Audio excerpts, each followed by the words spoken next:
어제 경칩날 비가 너무나 시원하게 쏟아져가지고 집 옆으로 그냥 냇가에 물이 확 불어났었습니다. 아침에 삼천공원에 가니까 물도 많이 불어나서 아마 진짜 봄이 왔나 봅니다. 좀 따뜻해졌죠. 하루 이틀 조금 차진다고 하는데 이제 뭐 봄이 오는 대세는 어차피 거스르지 못하니까 너무 좋은 날인 것 같습니다. 오늘 아직은 아닌데 황사가 있다고 하니까 또 봄이 오면 반가운데 중국에서 황사도 몰려오니까 좋은 일이 있으면 또 그만한 또 대가들도 오는 것 같습니다. 오늘은 다시 초기불교 산책 이제 고멸도성제로 들어가는데 먼저 명상을 조금 하고 나서 그 다음에 정리해서 같이 공부를 하도록 하겠습니다. 자, 편하게 앉으시고 허리는 바르게 펴시고 이 엉덩이 밑에 이 밑줄을 약간 안으로 집어넣으면서 이렇게 가슴을 좀 피시고 허리가 약간 S라인이 되게 이렇게 그렇지만 긴장하지 마시고 편안하게 앉아보십시오. 제가 종을 치면서 한 10분에서 15분 정도 가능하면 해보겠습니다. 편안하게 앉으신 채로 시작하겠습니다.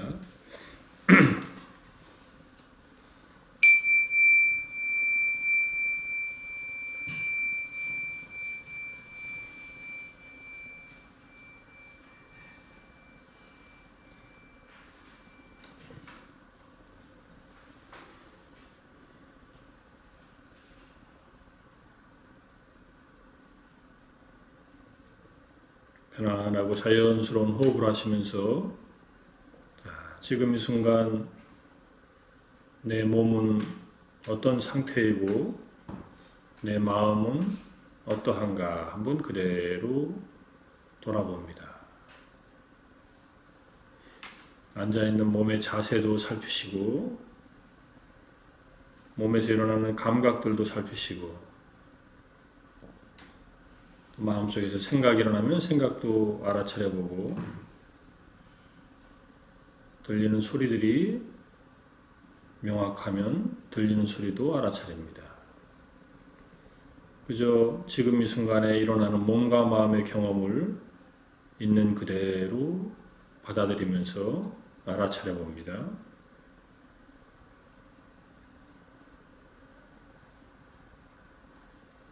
특별한 대상이 없을 때는 자연스러운 호흡과 함께 불렀다 꺼졌다 하는 복부의 움직임을 그대로 알아차려 봅니다.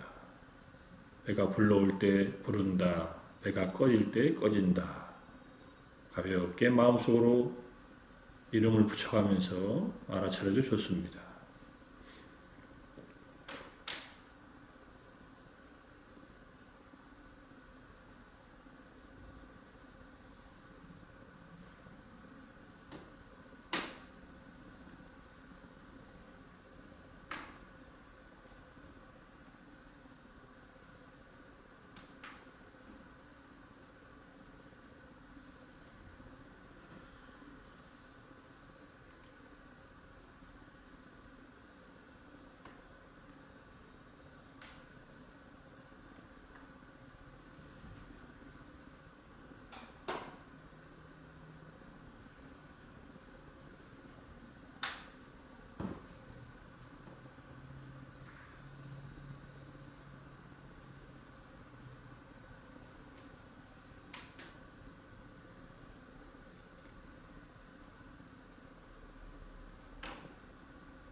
생각들이 올라오면 생각의 내용보다는 생각을 하고 있다는 사실을 그대로 알아차려 보십시오. 생각을, 내용을 분석하면 자꾸 생각 속으로 빠지게 됩니다. 그래서 생각이 떠오르면 생각 이렇게 알아차리십니다. 알아차려진 생각은 천천히 또는 정확하게 알아차려진 순간에 아마 마음속을 떠나고 없어질 겁니다. 어떤 강한 생각이 올라오면 쉽게 없어지지 않을 수도 있지만 그럴 때는 그냥 생각 조금 더 그대로 따라가면서 알아차려 봅니다.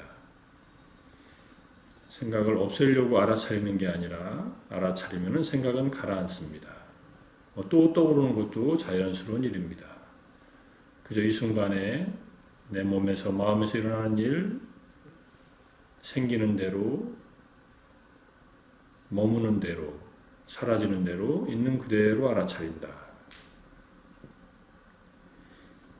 알아차려서 사라지면 사라진 줄 알고 다시 복부의 움직임을 알아차리는 쪽으로 주의를 기울입니다. 자연스럽고 편안하게 호흡하면서 배의 움직임을 부른다, 꺼진다, 또는 부푼다, 꺼진다 하면서 알아차려 갑니다.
자, 자해 명상을 하면서 명상을 마무리해 보겠습니다.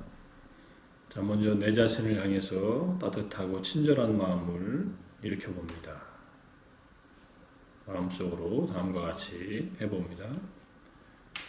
내 자신이 행복하고 평화롭기를, 괴로움과 슬픔에서 벗어나기를,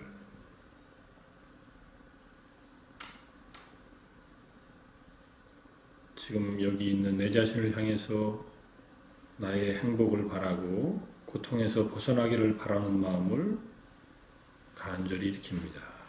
내가 나를 사랑하는 마음, 나에게 친절한 마음,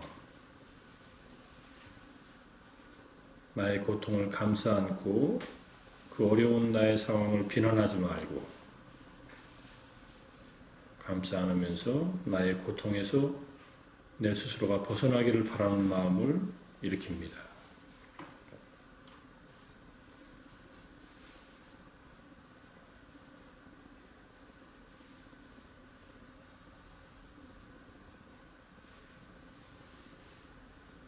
나의 스승님, 부모님을 포함한 온 가족들, 친척들, 사랑하는 친구들이 행복하고 평화롭기를, 괴로움과 슬픔에서 벗어나기를,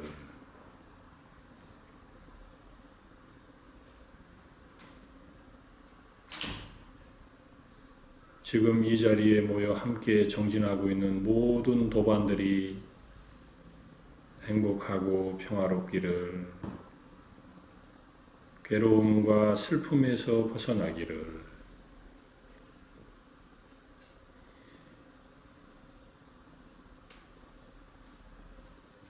위로는 유정천에서 아래로는 아비지옥에 있는 모든 중생들이 행복하고 평화롭기를,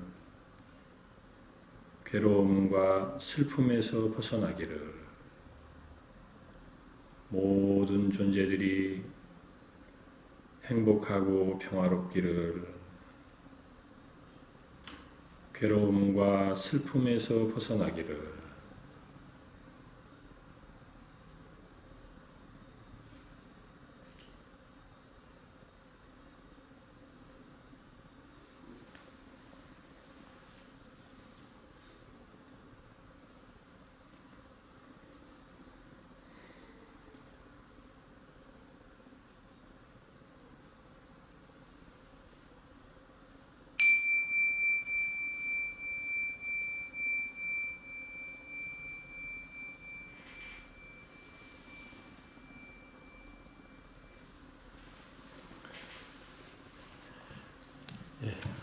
뜨시고요.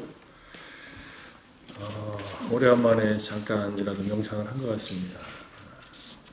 어떠셨어요?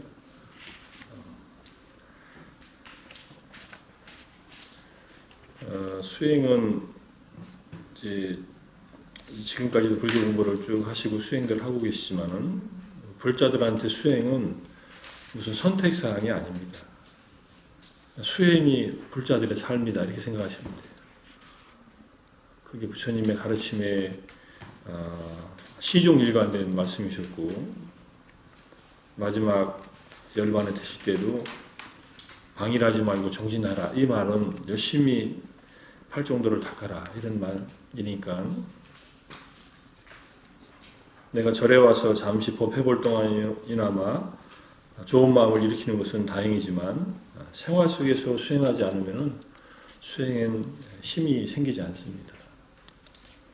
일상이 불자들은 수행 터전이다. 그 일상의 마음속에서 수행을 이어나가지 않으면 힘이 생기지 않습니다. 일상에서는 많이 깨지시죠?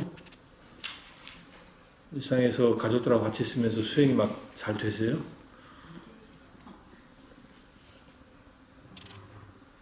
사실은 안 된다고 하는 게 정답이지만은 안 되는 그것이 수행의 기회입니다, 사실은. 내가 원하는 대로 또는 내가 바라는 대로 됐으면 하는데 잘 안 되니까 불편하잖아요. 그죠? 그때가 우리가 수행할 그런 시기지, 그거 없이 내가 어디 절에 갔으면 나도 수행 잘할 텐데 이렇게 생각하실 수 있지만, 실제로 절에 가면은 또 가족들 걱정 때문에 수행이 또 안 됩니다. 같이 있으면은 내 마음에 안 들어서 수행이 안 되고, 떨어지면은 보고 싶어서 수행이 안 되고, 이럴 수도 있습니다. 그래서 함께 사시면서 부딪히는 이 경계들이 사실은 내 마음자리를 돌아보는 바로 그 기회다, 이렇게 생각하시면은 우리가 내 마음을 떠나서 수행할 수 있는 장소도 없고 그 다음에 기회도 없기 때문에 항상 마음이 움직이는 그 순간순간이 수행하는 순간이다, 이렇게 보시면 굳이 눈 감고 명상하지 않아도 수행을 이어갈 수 있고, 그 다음에 부처님은 경전에서 앙구타르니카에서 이런 말씀을 하신 적도 있습니다. 우리가 움직이면서 경행하면서 삼매를 얻으면은 어떤 삼매보다 힘이 강하다, 이렇게. 앉아서 조용한 곳에 앉아서 조금 마음을 집중하는 것은 어렵지 않지만은 생활 속에서 움직이면서 생활하면서 삼매, 마음이 이렇게 모아진다면은 그 삼매는 잘 깨지지 않는다, 이렇게 말씀하시더라고요. 그래서 좌선할 때 얻은 삼매는 좌선에서 벗어나면 깨지고, 또는 서 있을 때 얻은 삼매는 그 자세가 바뀌면 깨지지만은 생활 속에 또는 경행하면서 움직이면서 얻은 삼매는 잘 안 깨진다. 그런 삼매를 갖추는 것이 장소와 시간에 구애된 게 아니라 마음을 내서 그 마음을 계속 이어가는 것이 삼매를 갖추는 길이다, 이렇게 이해하실 수 있을 겁니다. 그 얘기는 삼매에 가서도 공부하기로 하고요. 오늘은 제가 한번 지난 시간까지 3번에 걸쳐서 자연명상에 대한 말씀을 드렸고, 다시 이제 우리 공부하는 초기불교 산책으로 돌아와 보니까 그동안 고멸도성제, 사성제에서 괴로움의 소멸의 이 고귀한 진리에 대한 것을 쭉 정리한 것을 한번 첫 페이지에는 한번 정리를 해봤습니다. 뭘 공부했나, 그리고 오늘은 뭘 공부할 것인가. 오늘은 연기법에 대한 공부를 하지만은 그 전에 고멸도성제가 무엇인가에 대해서 8번에 걸쳐서 했던, 아마 한 1년 전부터 시작했던 공부일 겁니다. 그래서 초기불교 산책의 47쪽부터 시작해서 한 100페이지 정도 되는 것을 8번에 걸쳐서 했는데, 한번 쭉 읽어가면서 잠깐 복습을 하고 그 다음에 진도를 나가보겠습니다. 고멸도성제, 괴로움의 소멸. 괴로움이 소멸한다는 것은 괴로움으로 경험되는 현상이 열반의 체험으로 끊어지는 것을 말합니다. 성자가 된다는 뜻이에요. 아주 간단히 말하면 무의법인 열반으로 가는 유의법이다. 그러니까 우리가 고멸도성제라고 하는 것은 8정도인데 이 8정도를 닦아서 고통이 없는 행복인 열반에 이르는 방법이 고멸도성제다, 이렇게 이해하시면 됩니다. 지금 하시는 공부, 우리가 하는 법회에서 참여해서 같이 하는 공부들은 이게 전부 다 고멸도성제이다, 이렇게 이해하시면 되고, 내가 하는 기도도 그렇고 불법을 만나서 하는 개정의 사막을 닦아나가는 모든 일들은 이 고멸도성제에 속한다, 이렇게 생각하시면 돼요. 그걸 안 하고 있다면 이제 딴 일을 하고 있는 거예요. 불법이 아닌, 불법의 실천이 아닌 다른 일을 하고 있는 것이죠. 이 고멸도성제를 유의법 중에 최상이다, 이렇게 말씀하셨어요. 우리가 경험할 수 있는 유의의 이 법 가운데에서 8정도를 능가하는 것은 없다. 물론 대승불교에서 육바람을 얘기하고 보살행을 얘기하지만은 그 대승불교 육바람일은 8정도의 보살행 버전이다, 이렇게 이해하실 수 있습니다. 내용이 같습니다, 사실은. 그래서 그것을 이타행으로서 8정도를 실천하면 그게 육바람이라고 연결될 수 있다. 그러니까 자리를 위한, 자기 자신의 깨달음을 위한 길이나 남을 위한 이타행은 이게 다른 길이 아니라 원력이 좀 다를 뿐이지 기본적인 수행법은 크게 차이가 나지 않는다, 이렇게 저는 이해합니다. 그래서 우리가 경험할 수 있는 유의법 가운데 최상, 유의법이 대해 번뇌가 없는 그러한 팔정도를 통해서 무의법이면서 번뇌가 없는 열반을 얻는다. 만약에 유의법이면서 번뇌가 없는 팔정도를 닦지 않는다면 우리 마음속은 유의법이면서 번뇌로 물든 마음이 되어버린다. 이게 중생들이 고통스러운 이유입니다. 우리들이 번뇌가 있으면은 업을 짓고 그 업을 지으면은 그 악업의 대가로 여러 가지 고통들을 받게 된다. 그래서 우리들은 법을 실천하지 않고 이 유의법으로서의 팔정도를 실천하지 않으면은 유의법인 탐진치에 물든 상태로 살게 돼서 그만큼 괴롭다 이런 뜻입니다. 내가 왜 자꾸 절에 다니는데도 괴롭지 하면은 절에는 나와도 마음속으로 무루인 유의법, 번뇌가 없는 팔정도를 또는 육바라밀을 제대로 닦지 않아서 그렇다. 이렇게 이해하실 수 있습니다. 근데 닦는 도중에는 조금 불편함이 있을지 몰라도 닦아 나가면 나갈수록 점점 더 편해지는 것이 불법의 힘입니다. 뭐 이렇게 생각하지 마시고 계정의 사막을 닦아 나간다. 계를 지키고 그 다음에 선정을 닦고 지혜를 읽어 나간다. 이제 앞으로 이제 계속 공부할 겁니다. 오늘 공부는 정견에서 조금 더 남아 있지만은 그래서 팔정도에서 계를 지키는 것은 세 가지입니다. 바른 말, 바른 행위, 바른 생계, 그죠? 정어, 정업, 정명입니다. 이것을 이제 정명, 바른 생계를 8번째로 하는 8가지 계 이렇게 얘기를 합니다. 다시 정리하면 나중에 복습하겠지만 또 공부하겠지만요. 정어는 4가지입니다. 그죠? 거짓말하지 않고 삼가기, 그 다음에 이간질하는 말 하지 않기, 거친 말 하지 않기, 쓸모없는 말 하지 않기. 쓸모없는 말이 사실은 대부분이에요. 별로 쓸모없는 말을 우리는 주절거리면서 스트레스 풀고 삽니다. 그런데 잘못하면은 말해놓고 더 스트레스를 받습니다. 자기가 무슨 말 했는지도 잘 잊어버려요. 녹음 안 해놓으면은 나중에 서로 한 말과 기억하는 말들이 전혀 다릅니다. 같은 말을 하고 들었는데도 서로 기억 남는 것은 각자의 저기대로 남아있으니까. 명상을 잘 하시려면요, 말을 삼가하는 게 좋습니다. 말을 조심하는 게. 일상생활에서 말을 조심하지 않으면 명상할 때 그 말했던 것들이 올라옵니다. 왜냐하면 말은 우리의 생각에서 나오기 때문에 생각으로 구성되고 말한 다음에 생각이 더 강해져 버려요. 그럼 이 습성이 명상할 때 그냥 올라오게 돼 있어요. 내장된 것이. 다른 것이 올라오는 게 아니라 그 다음에 말을 조심한 다음에는 행동을 조심할 것. 살생하지 말고 도둑질하지 말고 잘못된 음행하지 말고 요것들을 막기 위해서 술을 절제하고 술을 마시지 말라 이렇게 나온 게 5개고 팔정도에는 술 마시지 말라는 조항은 없습니다. 좀 다행스럽기도 하죠. 가끔가다 한 잔씩 하는데 그런데 술은 5개에 있기 때문에 팔정도에 없다고 해서 괜찮다 하고 드시지 말고 가능하면 절제하는 것이 좋습니다. 자, 그래서 그 다음에 바른 생계는 직업이 이 앞에 나온 7가지, 말로 하는 4가지와 행동으로 하는 3가지를 벗어나지 않는 그런 삶의 도구, 직업을 말합니다.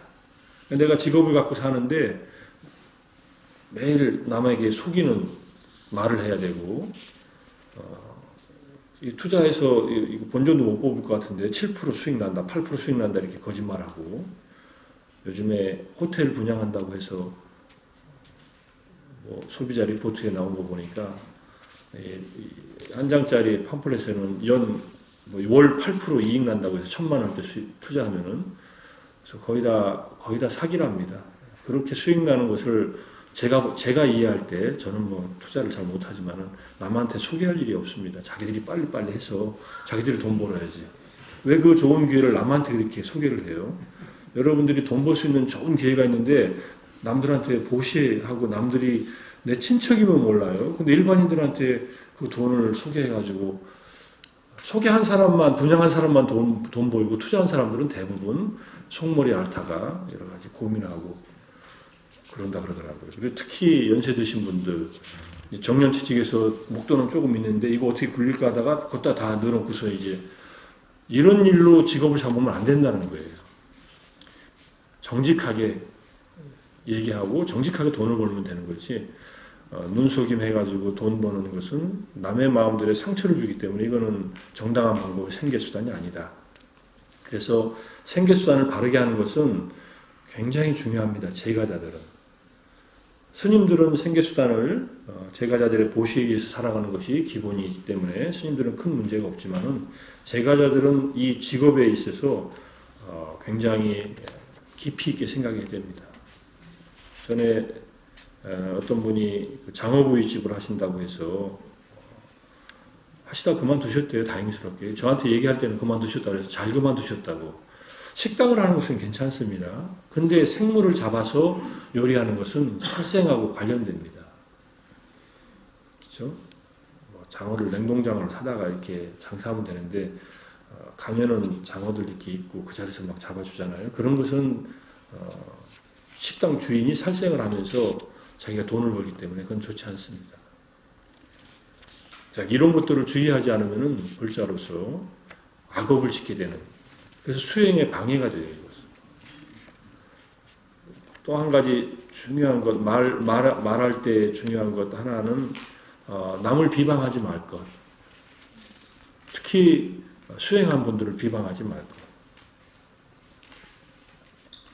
비방해서 본전도 못 벗고 자기 수행에 딱 장애가 된다고 합니다. 특히 훌륭한 스님들이나 수행자를 비방하는 것은 자기 수행에 딱 이렇게 벽돌이 쌓아지는 거라고 해요.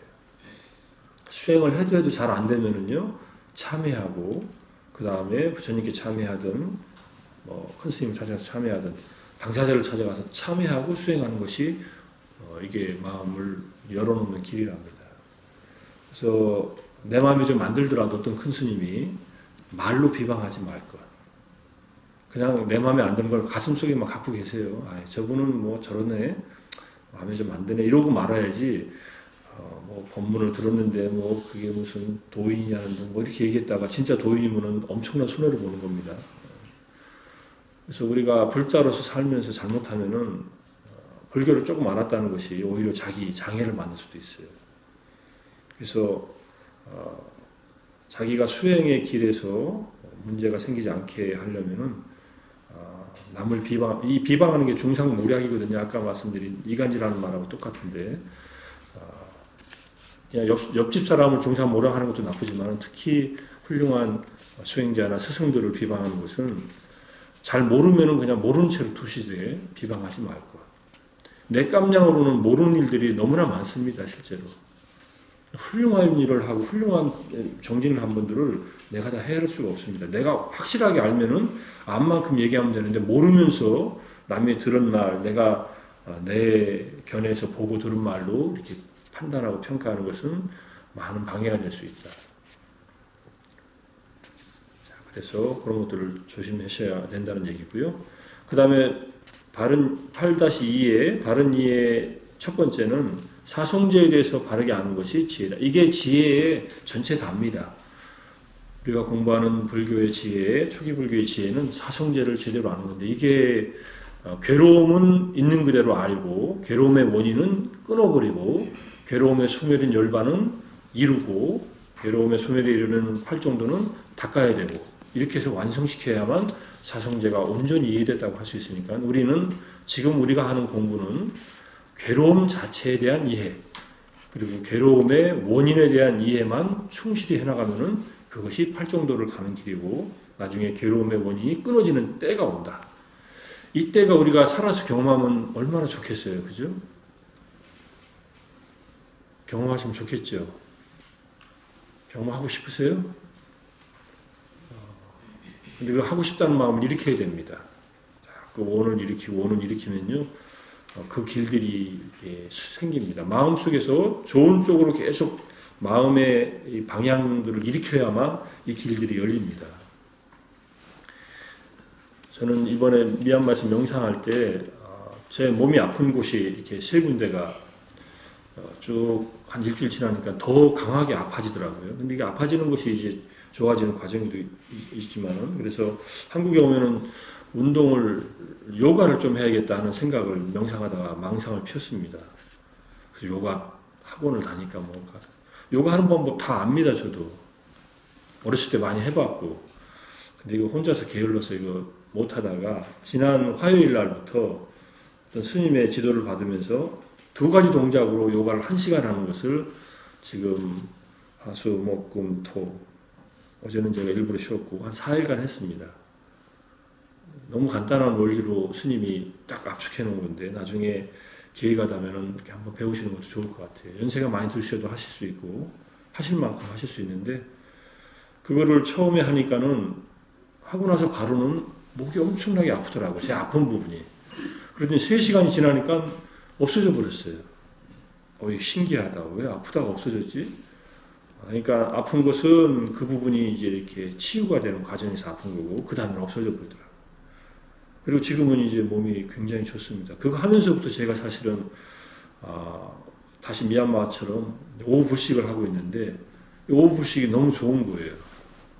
저녁을 안 먹는 게. 제가 언젠가 이제 일본에 유학 가면서도 오후 불식을 한 1년 반 정도 한 적이 있는데, 나중에 어지러서 밥을 먹기 시작했다가, 그때는 또 젊었을 때니까, 지금 다시 하니까는 너무 좋아서 지금 한지 며칠밖에 안 돼서 이렇게 말씀드리는 게 좀 그렇지만은, 역시 부처님이 저녁을 먹지 말라는 데는 정말 좋은 이유가 있구나 하는 것을 다시 느낍니다. 미얀마에서 오후 불식 하는 건 너무 쉽습니다. 다 안 먹으니까.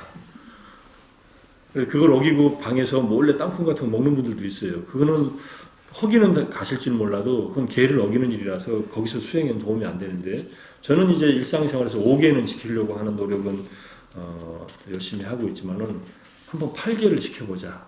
8계. 하고서 하니까 이게 상당히 지금 저 혼자 좋아하고 있습니다. 그래서 배고픔도 이렇게 기쁨이구나. 아침 먹을 때 너무 기뻐요. 그래서 아침에 어제 누가 사갖고 오신 피자를 아침에 대신 먹고 왔는데 너무 맛있고 저희 집에 오시는 어떤 분이 피자를 2판을 사오셨어요. 저녁 때쯤 오셨는데, 그래서 아침에 한 2쯤 먹고 왔는데 이 음식이 너무 고맙고 너무 좋은 거예요. 점심 이제 먹고 저녁 때 또 굶고 하면요, 야, 음식에 의해서 몸이 이렇게 변하는구나 하는 것이 확 느껴지니까.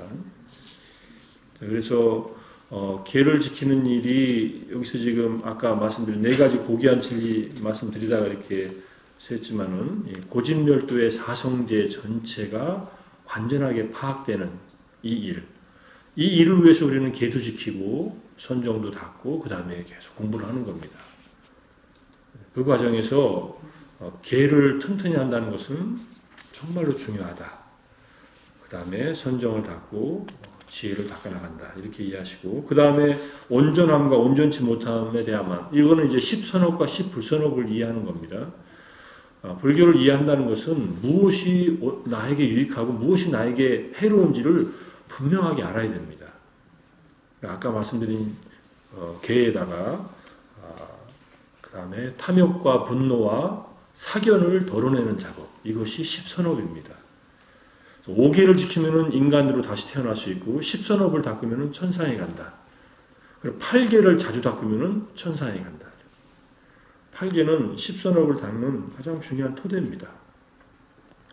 8계는 복잡하지 않습니다. 오후에 안 먹는 것과 그 다음에 가능하면은 음주 가무를 하지 않는 것이, 특히 노래하고 춤추고 연극을 보거나 뭐 쇼를 보거나 이런 거 하지 않는 건데, 그건 뭐 가능하면 세상에 재밌는 일을 안 하고 사는 거예요. 밖에서 재밌는 일을 안 하고 살면요, 안에서 기쁨이 올라옵니다. 이게 부처님 법이 가르치는, 부처님 당시에 무슨 TV가 있었겠어요? 무슨 스포츠 경기를 부처님이 보러 다니시겠어요? 아니면 무슨 연극을 보러 다니시겠어요? 그거 아무것도 안 해도 내면에서 올라오는 이 기쁨, 행복이 그냥 그게 진짜 행복이고 기쁨이기 때문에, 자, 그런 것을 이 온전함과 온전치 못함으로 잘 이해해서 해야 된다. 이렇게 보시면 되고, 그 다음에 진짜 지혜는 또 우리가 오온, 우리의 몸과 마음의 무상고 무아를 꿰뚫는 일이다. 이게 이제 윗바사나의 지혜라고 하고요. 이것은 천천히 해나가고 계속 해나가야 될 일입니다. 무상함만 보더라도 무상과 고는 우리가 어느 정도 이해할 수 있습니다. 무아는 잘 이해가 안 됩니다. 그래서 저도 다시 무아에 대한 가르침을 이렇게 보니까 경전에 무아는 오직 부처님만이 설한다 이렇게 얘기하시더라고요. 실제로 인도 철학 전반에 걸쳐서 그 다음에 다른 사상계에서 무아를 이렇게 강조하고 설한 종교나 사상들이 없습니다. 오직 깨달으신 부처님만이 설하고 무아를 체득할 때만 진정한 자유 행복을 얻는다. 이것이 부처님의 가르침의 핵심입니다. 무아는 수준이 돼야 이해가 되니까 지금은 그냥 내가 있다. 내가 열심히 수행한다 이렇게 생각하시고 하셔도 괜찮습니다. 무아를 잘못 이해하면은요, 이제까지 있던 내가 없어졌네? 이렇게 착각하게 되니까 그런 게 아닙니다. 이제까지 있던 내가 없어진 게 아니라 본래 없던 영혼이라는 것을 이제 확실하게 이해하는 겁니다. 좀 허전하시면은 괜찮아. 나는 부처님 제자로서 열심히 수행해서 지금은 내가 수행한다라고 생각하고 수행하자 이렇게 생각하셔도 괜찮습니다. 지금 무아가 이해가 안 된다고 해서 불법을 내려놓는 것은 어리석은 일입니다. 산 정상이 분명히 있는데 올라가 보지도 않고 거기 올라가 본 사람들 말을 지금 바닥에 있으면서 자꾸 적용하려고 하면은 이해가 안 됩니다. 이해 안 되는 것은 이해 안 되는 부분을 남겨놓고 그냥 지금 이해되는 만큼 가셔도 된다. 그래서 무상고 무아에 대한 꿰뚫어봄이 바른 이해의 핵심이다. 이렇게 보시고 다 연결되는 가르침입니다. 그 다음에 이제 8-3에선 바른 이해의 두 번째로 아무 도움이 안 되는 질문들 해가지고 부처님께서는 사후에 존재하는가 존재하지 않는가 또는 존재하면서 존재하지 않는가 존재하지 않으면서 존재하지 않는 것도 아닌가 간단히 말해서 부처님이 열반에 드신 다음에 또는 사후에 있나 없나라고 하는 이 사유는 이거는 잘못된 사유다. 또는 육체와 이 마음보다는 이제 영혼이라고 하는 것을 전제해 놓고 우리의 육체와 영혼은 동일한가 동일하지 않은가 이런 생각을 하면은 이게 잘못 설정된 질문이다 이렇게 얘기를 합니다. 그런 것들은 정견이 없기 때문에 생겨서 우리의 무지와 가래 때문에 온갖 견해들이 생겨납니다. 그게 62가지 견해로서 디가니카야 첫 번째 경전인 본만경에서 과거, 미래에 대한 62가지 견해 이렇게 해가지고 자세하게 설명을 했습니다. 그래서 오직 정견과 지혜를 갖춰야만 그래서 무아를 꿰뚫어 볼 때에만 이 62사견들은 전부 극복할 수 있다. 우리가 사견인지도 모르고 생각하는 가장 큰 사견은 나라고 하는 견해예요. 이 몸과 마음이 나다라고 생각하는 거예요. 그러니까는 어떻게 보면요, 왼수를 이 안에 두고 사는 거예요. 사견 자체가 나를 괴롭게 하는데 거기에서 못 벗어나 있습니다. 못 벗어나 있으면서도 공부는 할 수 있어요. 못 벗어나 있다는 것을 자각하면 빨리 공부하고 더 공부하게 되고 그걸 벗어내는 것이 첫 번째 성자의 단계이다. 이것을 이제 계속 얘기를 할 겁니다. 자, 그래서 바른이 세 번째에서는 화살의 비유에 대한 얘기를 했습니다. 말론키아 푸타한테 이 대답 안 하신 10가지 질문에 대한 대답 안 한 이유를 얘기하시면서 화살에 맞은 사람이 화살을 빨리 뽑아서 치료를 해야지 엉뚱한 짓 하고 있으면 언제 죽을지 모른다. 엉뚱한 의문을 갖고 엉뚱한 사견에 빠져서 지내지 말라. 이런 말로 사견에 빠지는 것을 이제 화살에 맞은 사람의 비유를 통해서 말씀을 하십니다. 그래서 우리에게 일어나는 몸과 마음에서 일어나는 세 가지 느낌을 지혜롭게 사유해서 있는 그대로 이해하는 것이 이 느낌을 조건으로 해서 가래가 일어나는 고리를 끊는 법이다.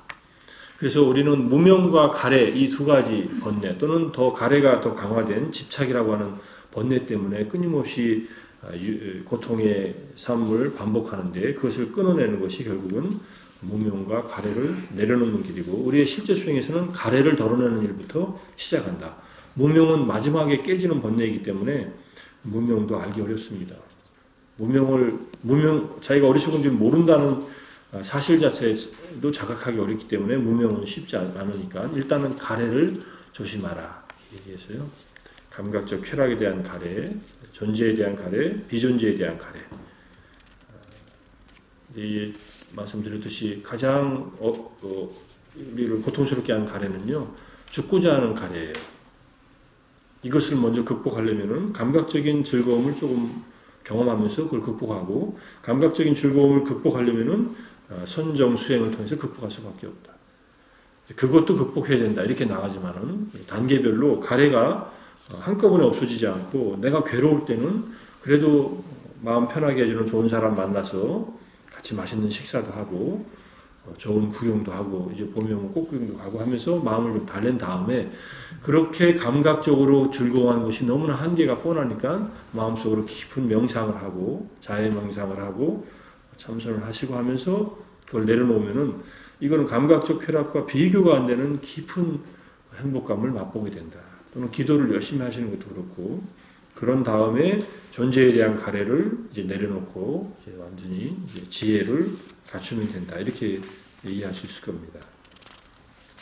탐진치, 이것이 업과 윤회의 원인이기 때문에 결국은 탐진치를 없애야 된다. 이런 말씀을 드렸고요.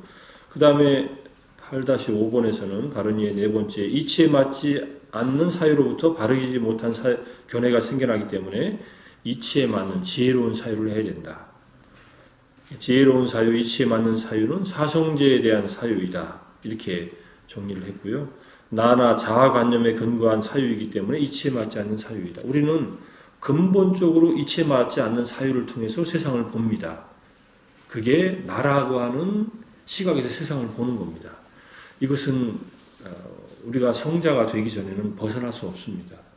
아예 벗어날 수 없다는 것을 인정하는 것이 훨씬 더 편안합니다. 일단은 내가 보고 듣고 생각하는 것은 나의 틀 속에서 보는 것이구나.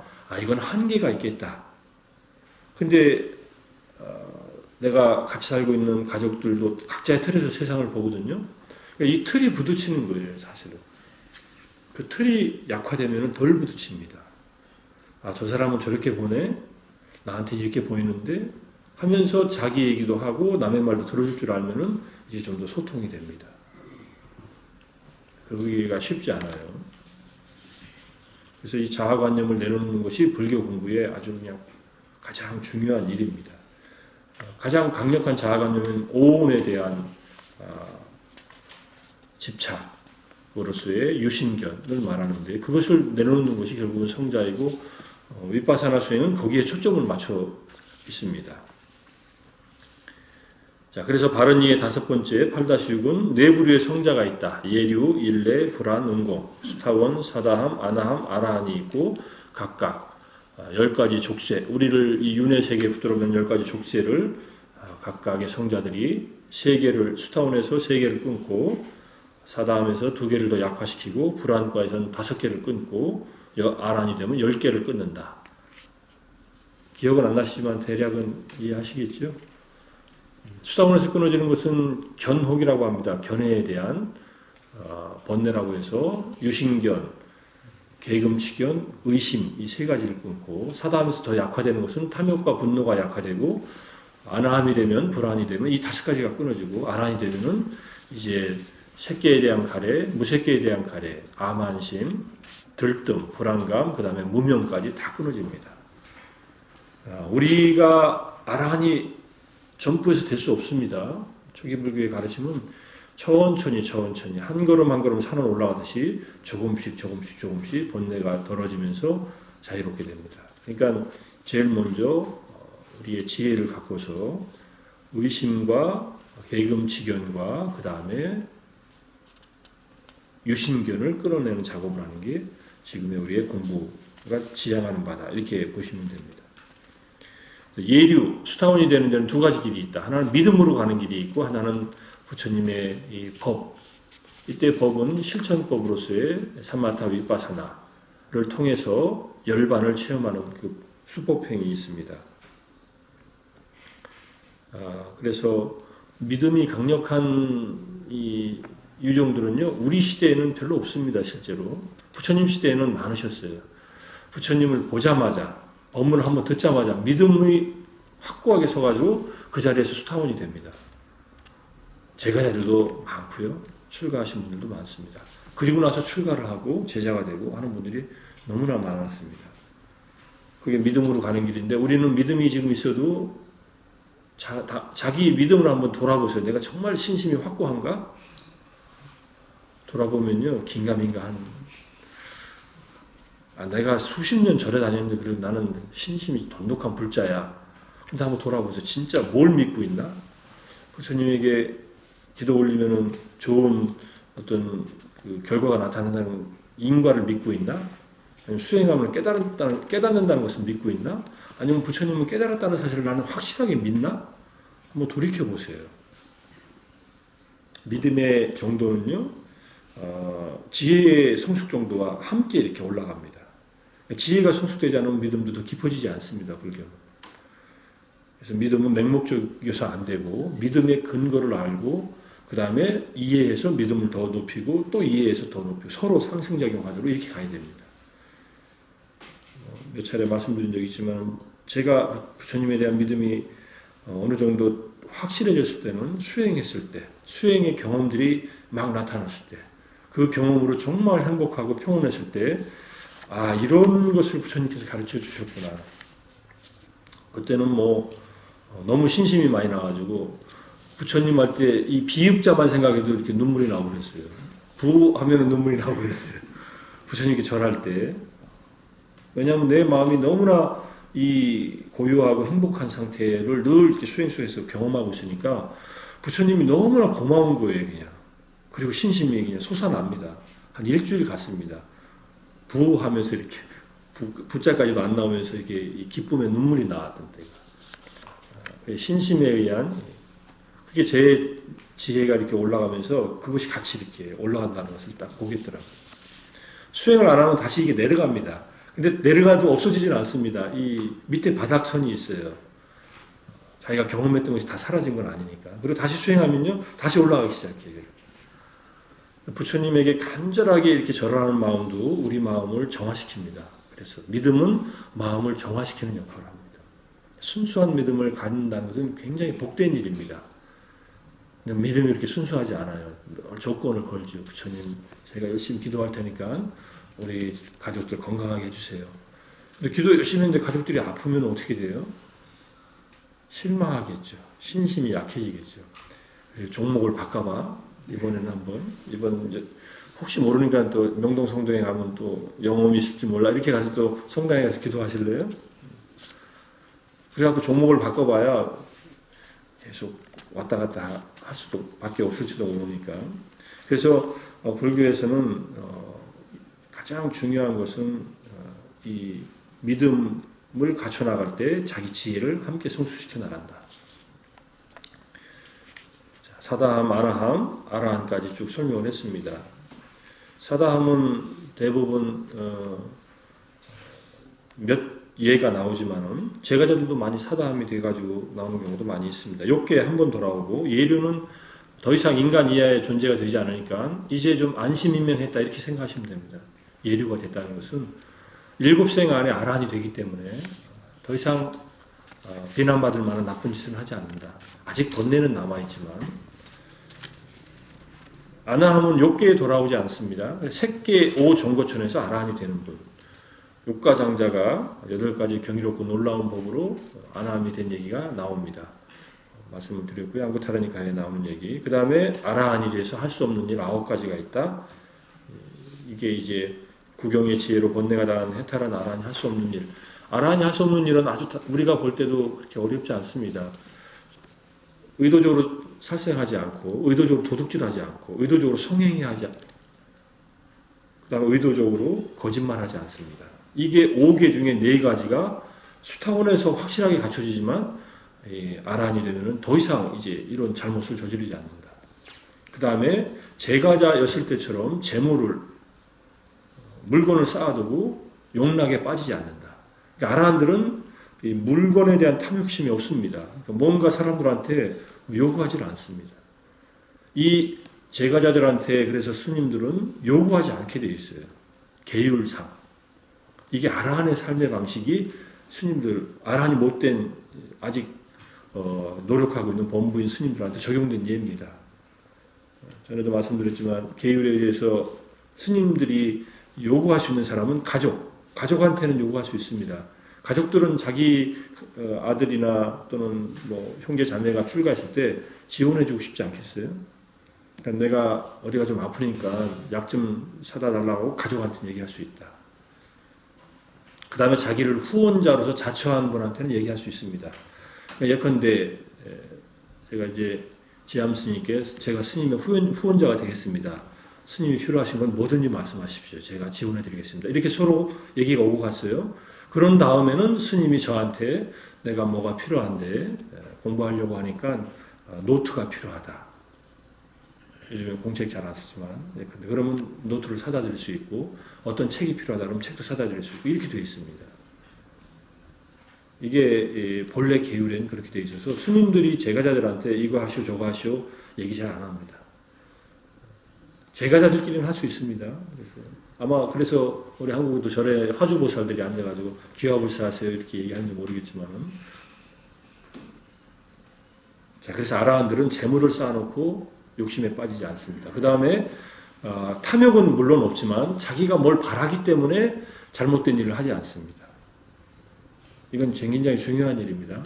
누가 어느 자리에 있으면 좋겠다라고 자기가 바라는 마음 때문에 다른 사람에게 빈축을 살 만한 일을 하지 않는다. 그 다음에 분노 때문에 잘못된 일에 빠지지 않고 이미 없어진 무지가 다 없어져서 무지 때문에 잘못된 일에 빠지지 않고 그 다음에 마지막에 두려움 때문에 잘못된 일을 하지 않는다. 두려움 때문에. 죽음이 두려워서 또는 자기가 갖고 있는 것을 잃을까 봐 명성을 잃는 것이 두려워서 이런 것이 아예 없습니다. 아라한들은 죽음을 맞이할 때는 그냥 오온의 이 마지막 생명이 끊어지는구나 하고서 그냥 받아들입니다. 그래 아라한들은 죽지 않습니다. 그런 의미로는. 우리가 말하는 의미로 죽음이 없습니다. 사실은. 우리가 볼 때는 죽은 것 같은데 그분들은 죽음을 맞이하는 방법이 다릅니다. 그래서 아라한들은 죽었다라고 안 해요. 부처님도 죽었다라고 하는 말을 안 씁니다. 인멸했다. 무여열반에 들었다. 이렇게 설명을 하지 죽었다라는 말은 범부들한테 해당하는 말입니다. 죽을 때 나는 죽는다라는 의식이 있는 사람들은 죽음을 경험하지만 아라함과 붓다는 그 의식이 없기 때문에 죽음을 경험하지 않는다. 우리들이 경험하는 죽음은 경험하지 않는다. 오온은 무너져 버리지만 이렇게 이해하셔야 됩니다. 그래서 오온의 무너짐이라고 표현하지 죽음이라고 표현하지 않습니다. 그 말이 그 말이라고 이해할 수도 있지만 적어도 아라한이 죽었다라는 말은 불자라면은 그런 용어는 안 쓰는 것이 정확한 표현이다. 그다음 바른 이해 중에서 예류 다시 한번 설명했습니다. 유신견을 끊은 성자다. 그러면 이제 의심이 들 수 있습니다. 내가 이 생에서 유신견을 끊을 수 있을까? 끊으실 수 있을 것 같아요. 저도 이번에 수행하면서 이렇게 끊어지나 이렇게 해서 계속 이렇게 관찰하면서 이래서 유신견이 끊어지나 하는 생각이 올라왔다가 그렇게 간분들이 가르친 길이니까 이건 맞다. 그냥 하자. 그냥 지금 보이는 것만이라도 보면서 가자. 이렇게 하니까 훨씬 마음이 편해지더라고요. 유신견은 막 끊으려고 끊어지는 게 아닙니다. 이게 무슨 눈에 보이는 거여서 톱으로 쓴다고 이게 잘라지는 게 아니에요. 그냥 이 몸과 마음을 지금 보이는 만큼, 경험되는 만큼 있는 그대로 볼 수밖에 없습니다. 그 봐나가는 힘이 강해지면 강해질수록 점점점 이것들의 생멸을 보게 되고 무상고무화가 꿰뚫어지면서 유신견이 딱 끊어지는 순간이 온다. 금생에 오면 금생의 수다원이 되는 거고요. 금생에 안 와도 괜찮습니다. 금생에 뿌려놓은 이 수행의 씨앗은 또 다른 생에 또 다른 인연으로 다시 싹트게 되어 있습니다. 그러니까 하실 만큼 하시다가 가셔도 괜찮습니다. 근데 기왕 하실 거 한번 열심히 하셔서 건강하실 때 건강의 기준은요. 음식을 먹고 소화시키면 건강하답니다. 여기 계신 분들 다 음식 드시고 소화되시죠? 그러면 건강하신 거예요. 그럼 수행하실 수 있는 거예요. 음식 먹고 소화 못하면요, 수행 못합니다. 그때는 이제 갈 준비하는 거예요, 진짜. 그래서 나는 나이가 먹어서 관절이 아파서 또는 척추가 디스크 때문에 이것은 일부 아픈 거지. 그러면 걸으면서 할 수도 있고 누워서도 할 수도 있고 얼마든지 할 수 있습니다. 수행은 좌선만 있는 게 아니기 때문에. 자, 오온을 자아라 여긴다면 몸도 병들고 마음도 병든 것이고 오온을 자아라고 여기지 않는다면은 몸은 비록 병들었지만 마음은 병들지 않은 것이다. 이게 오온을 자아로 여기지 않는 것이 바로 수타원의 깨달음입니다. 이 수타원의 깨달음에 이르게 하는데 가장 탁월한 방법을 쓰시는 분이 사리푸타 존자다. 이렇게 보시면 되고요. 수타원이 되고 난 다음에는 목갈라나 존자께서 아란이 되는 길로 또 지도하셨다. 이런 얘기들도 나옵니다. 물론 스승을 바꾼 게 아니라 수행을 가르치는 단계에서 그렇게 수행을 지도했다. 이렇게 나옵니다. 오온을 자아라고 여기지 말라. 내 몸이 아프면요, 이 지금 몸에서 통증이 일어나는구나. 이렇게 생각하셔야지. 내가 아프다. 이렇게 생각하시면 더 아파요. 내가 아프다 하면요, 이 아픈 나를 왜 안 돌봐? 이런 생각이 또 나요. 주변 사람들한테 섭섭해져요. 그러지 않으세요? 진짜 몸 아프면요, 마음이 안정되지 못하고 몸이 아프면요, 주변 사람들 다 괴롭게 만듭니다. 다 정념이 떨어지게 만들어요. 그래서 정말 수행을 잘 하고 있다면 몸은 아프다. 그런데 그 아픈 몸을 견딜 수 있을 만큼 견디고 진통제 맞고 다뤄나가면서 마음은 아프지 않게 해야 된다. 마음 아프지 않게 하는 게 진짜 수행이다. 이렇게 보시면 돼요. 몸 아픈 거는 피할 수 없습니다. 부처님도 못 피하셨고 아란들도 못 피했습니다. 그러니까 내 몸이 아픈 거 부처님도 이렇게 아프셨지만은 이분은 마음은 안 아프셨다. 이렇게 생각하면서 조금은 몸 아프게 그냥 두시거나 좀 관리하시면 되고 마지막에는 관리가 안 되는 차원까지 오면은 그걸 관찰하면서 꿰뚫을 수 있는 지혜가 있지 않으면 정말 힘듭니다. 그래서 최선을 다해서 관리를 해주되 몸이 아픈 것에 너무 연연해 하지 않는 것이 필요하다. 그 다음에 바른 8-8은 바른 이의 7번째로 자아에 대한 바른 견해. 일상을 살아가는 나도 없는가 뭐 이런 얘기를 해서 지난번 서너 달 전에 4-5달 전에 했던 얘기입니다. 일상을 살아가는 나가 없다는 것이 아니라 이 나에 고정되어 있는 나는 없다 이렇게 보시고 아까 말씀드렸듯이 통증이 있으면 통증이 있는 것이 내가 아픈 것이 아니다. 근데 육체적인 통증이요 이게 심해지면은 내가 아프다는 생각이 확 사로잡힙니다. 그럴 때마다 빨리 통증을 좀 완화시켜주면서 자아관념에 더 사로잡히지 않게 조심해야 된다는 얘기지. 그런 통증을 즐길 수도 있습니다. 통증 때문에 지혜가 생겨나면요, 통증이 도움이 될 수도 있습니다. 통증은 언제 경험해도 이게 쉽지 않은 경험이라는 것을 이해하시고 너무 통증에 고통스럽게 견뎌내지 마시고 풀어가면서 하셔도 괜찮습니다.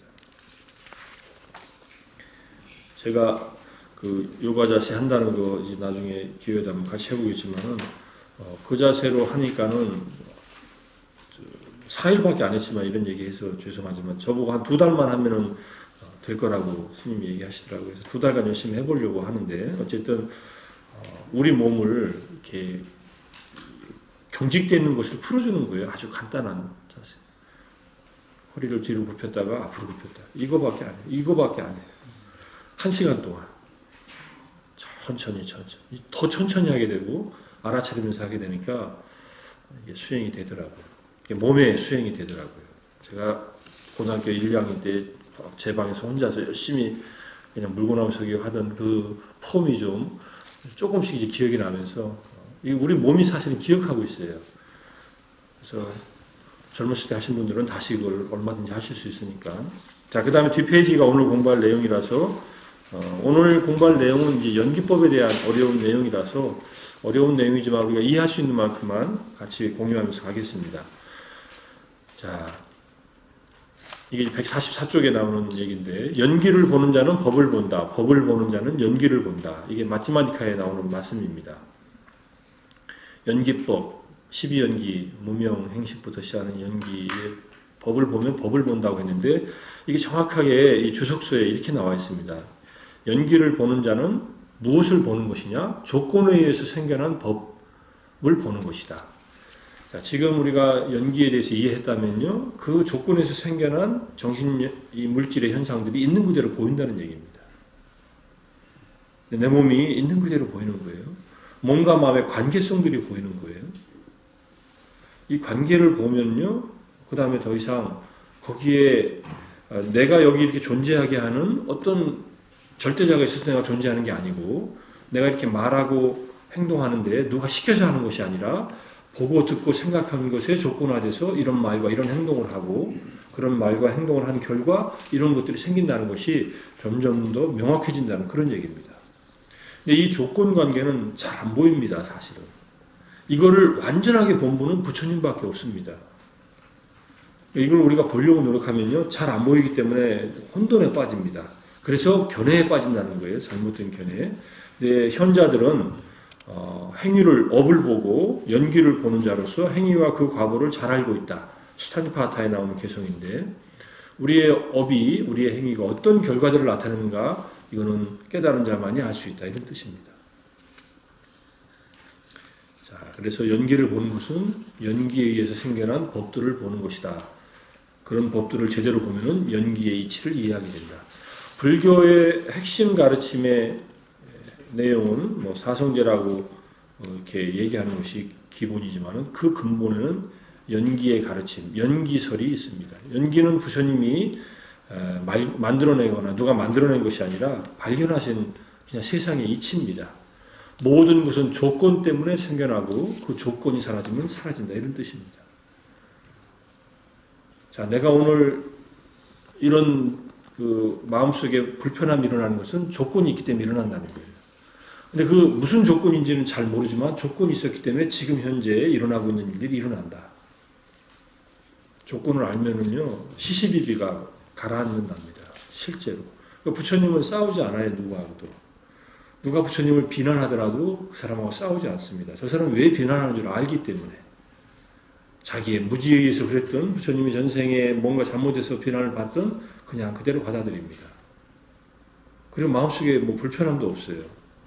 이게 연기를 완전히 본 분들은요, 시비에 휘말리지 않는다. 근데 우리는 못 보기 때문에 누가 나를 욕하면요, 내가 왜 이런 억울한 일을 당해야 돼? 하면서 당장 또 업을 짓습니다. 악업을 지어요. 이게 쉽지 않죠. 그래서 연기를 조건을 다 못 보면은요, 아, 지금 일어날 만한 일이 일어나고 있구나. 저 사람이 나한테 화를 내면요, 아, 저 사람이 화를 낼 만한 일이 있어서 화를 내는구나. 이렇게 보라는 거예요. 그게 나를 화나게 하기 때문에 나도 화를 내는 것도 내 화도 일어날 만한 조건이 있어서 화가 나는구나. 당연히 그렇지만은 이 안에서 일어나는 화는요, 나를 불태워요. 저 사람은 자기를 불태우고 있는데 그 불똥이 나한테 와서 나를 불태우니까 내가 괴로워져요. 이건 내 책임이 됩니다. 저 사람의 불은 저 사람 책임이에요. 그 불똥이 나한테 태웠는데 내가 불을 여기가 연못이면요 그 불이 꺼지고 마는데 이게 부글부글 끓는 기름이면요 확 불타가지고 진짜 불을 질러버려요. 화나면 그죠? 자기 집에다 불 지르는 사람도 있어요. 그러니까 이거 얼마나 무서운 일이에요. 번뇌는 그래서 다스리지 않으면 자기를 태워버린다. 그렇게 해서 이 조건관계, 그래서 우리가 누가 나한테 몹쓸 짓을 하면요, 참 안 됐다. 저 사람 마음 얼마나 불편할까. 조금 참고 난 다음에 그렇게 하라는 거예요. 안 됐다. 저 사람은 얼마나 지금 불편할까. 근데 내가 더 불편해져서 반응을 하면은 내가 불쌍한 사람이 되는 거고, 저 사람은 지금 이미 불쌍한 사람이에요. 그래서 부처님이 오죽하면은 화내는 사람한테 화를 내는 것은 내 제자가 아니다. 좀 섭섭하죠. 그럼 부처님 제자들은 억울하게 살라는 얘기입니까? 그게 아니라 번뇌를 더 만드는 사람은 내 제자가 아니다. 이런 뜻이에요.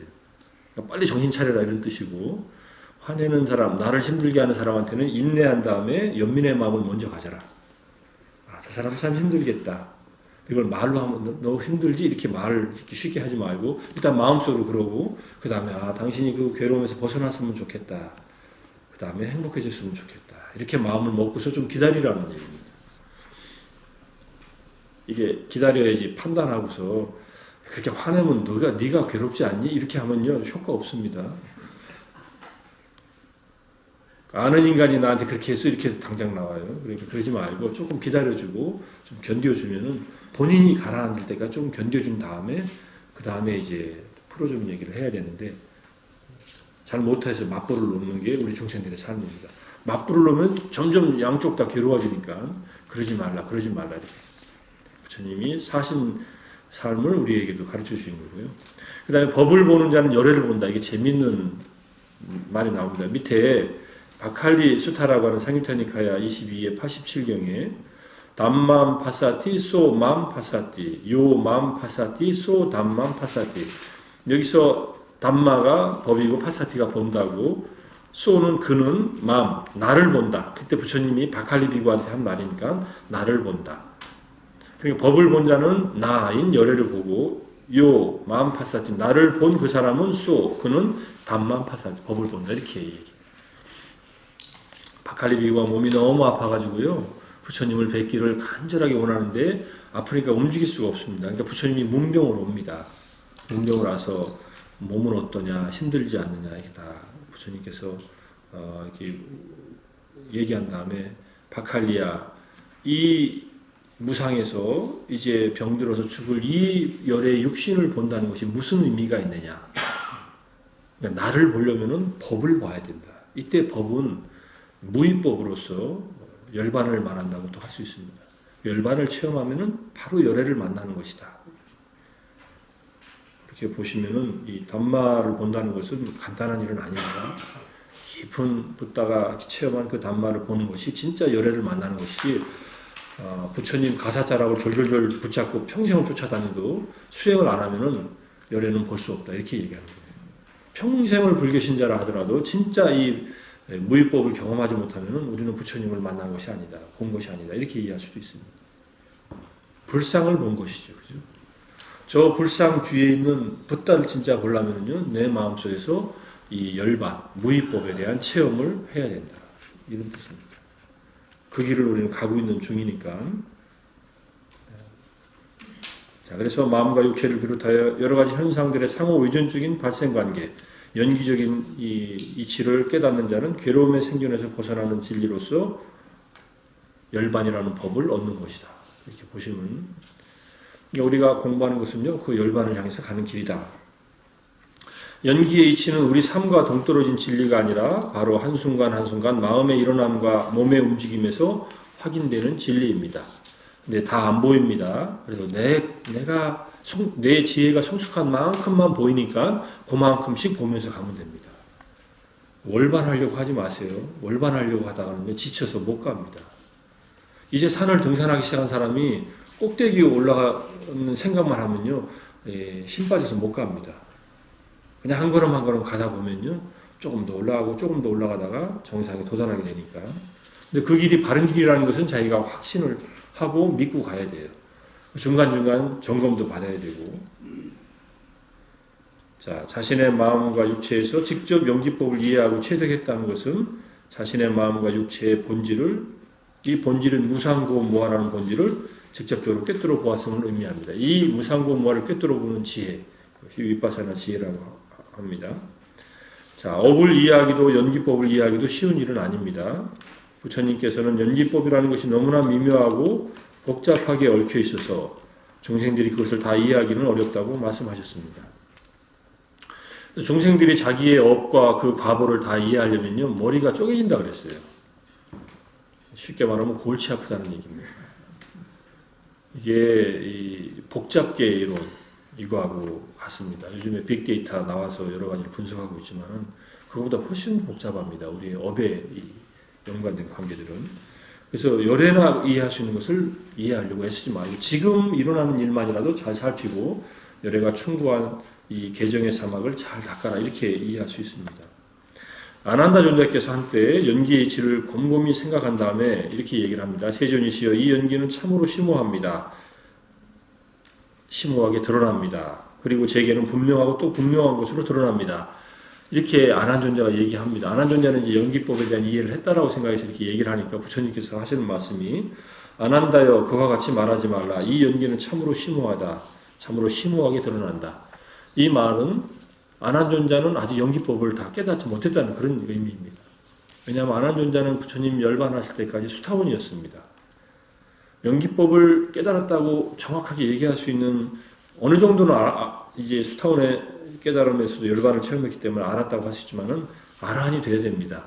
아라한이 돼야 왜 이해하냐면요, 무명이 끊어져야 연기의 전체 고리들이 보인다는 얘기입니다. 12연기에. 무명이 끊어지지 않은 수타원은 아직 다 이해했다고 하지 말라. 더 깊고 깊다 이런 뜻으로 얘기합니다. 그래서 우리는 믿음의 바탕을 둔 정진에 의해 마음 챙김이 확립되고 집중된 마음으로 반복되는 관찰, 반복적인 관찰과 수행을 통해서만 연기라는 진리가 스스로 확인되는 이런 지혜가 일어나서 체험할 수 있다. 나도 깨달을 수 있다. 수행을 할 때 부처님이 이제 마음 챙김의 확립, 지혜를 담는 수행을 할 때 두 가지를 먼저 갖추고 해야 된다 이렇게 얘기를 합니다. 첫 번째는 계를 갖춰라. 일상에서 계를 갖추고 비구스님들은 비구계를 갖추고 그 다음에 견해를 올곧게 하라. 견해를 올곧게 하라는 것의 내용은 우리는 업의 주인이다. 그러니까 인과응보를 받아들이고 수행해라 이런 뜻이에요. 수행하는 것은 좋은 조건을 만드는 길이고 그 좋은 조건이 축적되면 깨달음이 온다는 것을 받아들여서 하라는 얘기입니다. 이것을 받아들이지 않고 의심하고 하면요 점점 길이 이게 막힙니다. 그러니까 내가 한 수행은 내 안에서 이 수행이 성숙돼서 깨달음까지 도달한다. 이게 지혜이면서 믿음입니다. 사실 그걸 바탕으로 하고서 수행하라. 그래서 괴로움의 발생에 대한 연기가 12연기인데 연기법은 영원하다는 죽어서도 영원히 있다는 주장과 죽으면은 모든 것이 끝난다고 하는 상견과 단견을 비판하는 중도로서의 실상을 얘기한 그런 법입니다. 조건이 있으면 또 생겨나고 조건이 사라지면 없어진다는 의미에서 유무, 영원주의와 허무주의의 잘못된 견해를 부처님께서 타파하시고 중도로서의 연기를 차렸다. 그래서 나중에 반야경에 가고 중론으로 가면 공, 가, 중, 연기 이게 다 동의어로서입니다. 공, 그 다음에 가설, 부처님의 이 설법, 그 다음에 중도, 그 다음에 연기가 이게 다 똑같은 의미다. 이렇게 대승에서 얘기합니다. 이거는 대승의 가르침이면서도 초기불교의 가르침하고 똑같습니다. 연기법은 중도를 얘기하고 유무의 중도를 얘기하고 그것이 무아이고 공이다. 이렇게 얘기하는 것은 똑같은 이치입니다.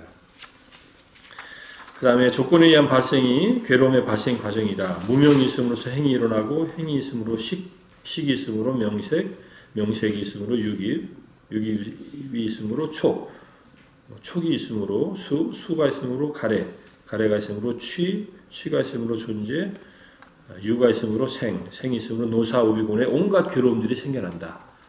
여기서 번뇌는 무명과 가래와 집착 세 가지가 있으므로 행과 유라고 하는 업을 짓고 그 다음에 고통이라고 하는 이 심신의 오온의 경험들이 일어난다.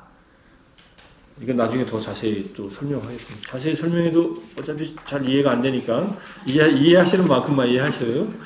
그래서 번뇌가 있어서 업을 짓고 업을 지어서 고통스러운 현재의 이 심신이 있게 됐다 이렇게 이해하시면 됩니다.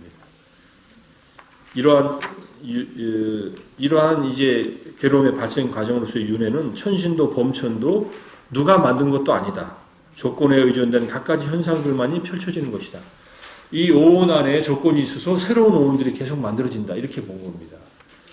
누가 이 몸뚱아리 만들어준 거 아니에요. 부모님은 유전자를 빌려준 것 뿐입니다. 자기의 업식이 이 부모님의 이 수정란과 결합되지 않으면요, 이 생명이 탄생하지 않습니다. 그러니까는 이 생명이 이 모양 이 꼴로 된 것은 부모님의 도움을 받은 나의 업의 이 상속자다. 이렇게 보시면 돼요. 그러면 부모님 탓할 것도 없고 그냥 부모님은 고마운 존재다 이렇게 생각하시고 그래도 이 모양 이 꼴로라도 내가 이렇게 형성되게 도와줬으니까 이렇게 생각하고 그 다음에는 자기 업에 자기 책임을 갖고 자기 업을 또 밝히는 일만이 남았다 이런 뜻입니다. 이 세상은 조건이 있는 한 연기법의 이치에 의해서 끊임없이 생겨나고 사라지고 합니다. 그래서 우리가 불교 공부를 한다는 것은 나쁜 조건을 극복하고 좋은 조건을 만드는 일입니다.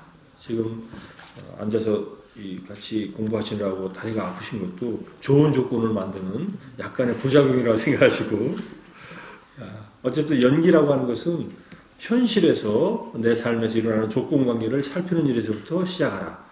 그것이 몸과 마음의 정신과 물질을 관찰하는 일에서부터 시작하면 조금씩 이해들이 더 넓혀지고 그 이해 속에서 지혜가 생기면 생길수록 점점 더 나에게 좋은 조건을 더 만들어내야겠다는 생각이 들고 그래서 사막을 닦고 팔정도를 닦고 육바라밀을 닦는 그런 마음이 더 확고해진다 이런 뜻입니다. 질문 있으시면 질문하세요. 예. 네. 깨달음하고 열반 네, 예. 차이와 같은 부분과 차이가 아시는 대로 있으면 좀 깨달음은 이제 정확하게 초기 불교나 테라바다에서 얘기하면요, 그걸 도의 지혜라고 합니다. 수타원의 도. 근데 이 도의 지혜가 일어날 때 열반을 대상으로 일어난다 이렇게 봅니다. 도를 얻었다고 하는 것은 열반을 체험하는 순간이다. 그 체험하면은 그 다음에 도의 과가 생깁니다. 수타원의 과 위에 들어간다 이렇게 얘기해요. 그러니까 수타원부터 열반은 경험합니다. 열반을 경험하는데 이게 경험한 것이 완전하지 않기 때문에 유학으로서 수타원부터 아라한의 도까지는 유학의 단계를 거쳐서 아라한이 돼야만 완전하게 열반이 드러났다 이렇게 얘기를 합니다. 그러니까 깨달음의 순간은 여러 단계로 이렇게 나눠지는데 열반을 체험하는 순간들이 그런데 아라한의 도, 이 깨달음의 순간이 올 때 도의 지혜가 생긴 것을 깨달음의 지혜 그때 완전한 열반이 실현됐다. 이렇게 이제 이해하는 것이 최상 아누따라 삼맥삼보리 예예 최상의 깨달음 예. 하고 완전한 열반은 어떻습니까? 그거는 아란이 되면 완전한 열반에 든 것이고요. 부처님은 아누따라 삼맥삼보리를 얻는 순간에 아란의 덕도 갖추시고 붓다의 덕도 갖추신 겁니다. 아라한들은 이 무상 정등정각 아누따라 삼맥삼보리를 못 갖추지요. 아라한들의 보디를 얻습니다. 아라한의 깨달음. 그러니까 아라한들은 10가지 족쇄를 다 풀고 무명을 끊어냈지만은 이거를 이제 대승불교에서 말하면 번뇌장은 끊어냈지만 아직 알아야 될 바를 다 몰라서 아직 소지장은 남아있다. 근데 부처님은 이 무상정등정각을 얻으시면서 소지장까지 다 끊어냈다. 그래서 당신이 알고 싶은 것은 모든 것을 안다. 일체지자가 되었다. 이렇게 보는 것이 아누따라 삼맥삼보리의 특징이고 아라한들은 아직 아누따라 삼맥삼보리를 못 얻고 무명을 끊었기 때문에 이제 번뇌장은 다 끊었다. 이렇게 이해할 수 있습니다.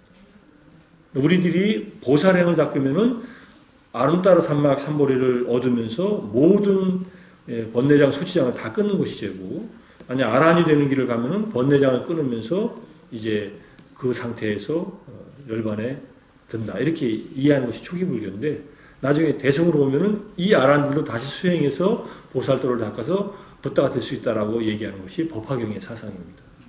그럼 수다원 상황에서 수다원은 도를 네. 깨달았다는 표현을 할 수 있는 할 수 있습니다. 수다원의 도를 얻었다 이렇게. 그럼 열반을 체험한 거죠. 열반을 체험했는데 완전하게 체험을 다 못했기 때문에 아직 열반을 봤습니다. 열반을 경험 안 하면은 도를 얻었다고 하지 않습니다. 어쨌든. 근데 그 열반을 완전하게 그걸 이제 몸으로 체득한다고 표현이 나옵니다. 경전에서 재미있는 비유가 나옵니다.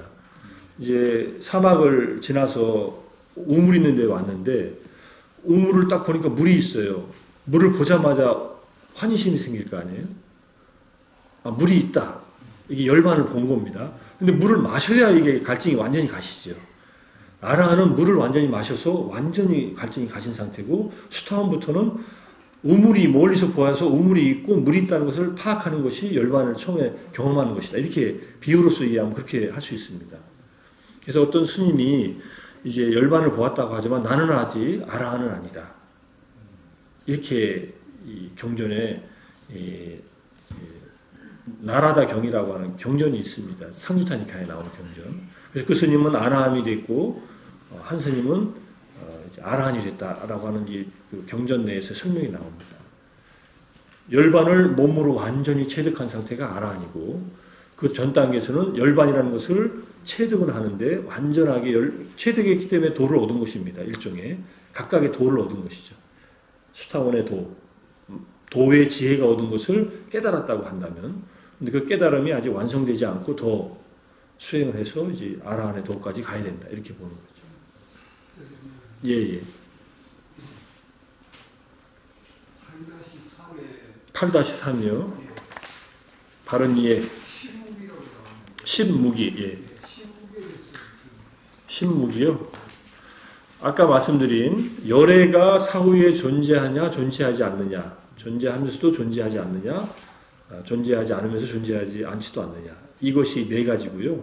그 다음에 영혼과 육체는 동일한가 다른가가 두 가지가 있고, 세계는 영원한가 영원하지 않은가, 영원하면서도 영원하지 않은가, 세계에 대한 이 사변이 또 네 가지가 있습니다.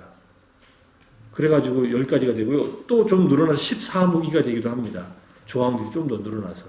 이것은 자아와 세계에 대한 잘못된 견해 때문에 자아관념과 세계가 있다라고 하는 관념 속에서 이 생각으로 이해하는 그런 질문들, 생각 속에서 일어난 이 관념적인 질문들입니다. 그거에 대해서 부처님은 답을 안 하셨다. 왜냐하면은 수행하는데 아무런 도움이 안 되고, 설령 그걸 알았다 하더라도 우리의 문제를 푸는데 아무런 도움이 안 되기 때문에. 예컨대 세계가 영원하다고 하자. 그럼 제 고통이 사라집니까? 자, 세계가 영원하지 않다고 하자. 그럼 제 고통이 사라집니까? 별로 상관없다는 얘기예요. 영혼과 육체가 동일하다고 하면요, 육체의 죽음과 함께 우리는 끝난다, 이런 단견에 빠지고, 영혼과 육체가 별개라고 하면은 육체는 죽어도 영혼은 남아있다라고 하는 상견에 빠진다. 이것도 두 개 다 실상을 파악한 것이 아니기 때문에 어떠한 답을 내려도 문제는 남아있다, 이런 뜻으로 부처님이 답을 안 하신 거예요. 질문 자체가 잘못 설정됐기 때문에 답을 안 하신 거지, 이거 뭐 질문은 있는데 답이 있는 질문을 답을 안 하신 게 아니다, 이런 뜻입니다. 부처님이 답을 안 하셨다고 봐도 돼요. 답을, 사실은 답이 없는 거예요. 예. 답을 어떤 답을 해도 맞지 않는 답, 얘기를 하게 돼요. 그러니까 쓸데없는 질문이에요, 쉽게 말해서. 근데 우리는 그런 질문들을 하지요. 내가 죽어서 누가 될까? 어디에 뭐 어떤 인간이 될까? 뭐 이렇게, 물론 그런 나름대로의 자아관념이 남아있기 때문에 일으키는 사유지만은, 그런 것에 대해서 답을 안 하시고 진짜 필요한 것을 물어라, 있는 것을 물어라, 이렇게 부처님은 얘기를 하시는 거죠. 그런데 선에서는 이 무기에 대한 말씀이 하나 있는데요. 예. 선에서 말하는 말씀하고 조금 다릅니다. 예. 선에서 말하는 무기는요, 그냥 이렇게 좀 무기공에 빠진 상태, 그런 걸 말하지. 여기서 말하는 무기는 답을 안 하신 것, 10가지 답을 안 하신 그 질문들, 이런 뜻입니다. 예, 또 질문 또 있으시면.